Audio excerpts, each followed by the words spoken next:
Mike Johnson continuing to cancel votes and keep members home into a 7th week now.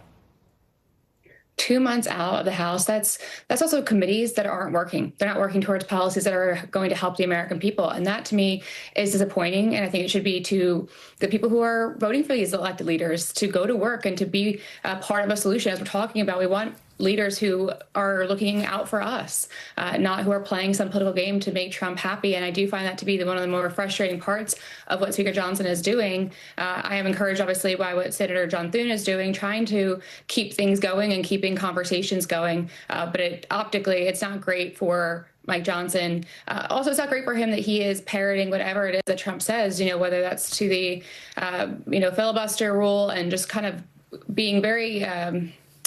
he's being just really completely adherent to whatever it is that Trump wants him to say and do. And as someone who worked for the Speaker's office, I know what an important role that is. And it's just really frustrating to watch it play out like this.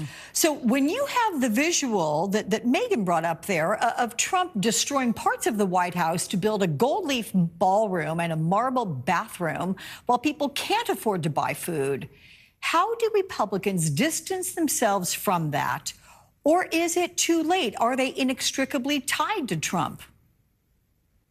It doesn't help with Mike Johnson keeping the House out, I will say that. But I do think that there is after the elections on Tuesday, which we knew by and large were going to go to Democrats because people were upset with how the cost of living is right now. Affordability has been the term du jour, but it's because of the fact that people aren't feeling the economic boon, the golden age of America that he promised, and him not wanting to talk about it, and instead of taking responsibility, turning it around and saying that the shutdown is why Republicans lost because he didn't want to take responsibility, actually ends up hurting Republicans even more so because they were finding solutions. I think that if that hadn't happened, you may have had an end of a shutdown by Monday. But unfortunately, he really did set Republicans in Congress back, and they now need to step up against him and say, this isn't what's going to help our constituents.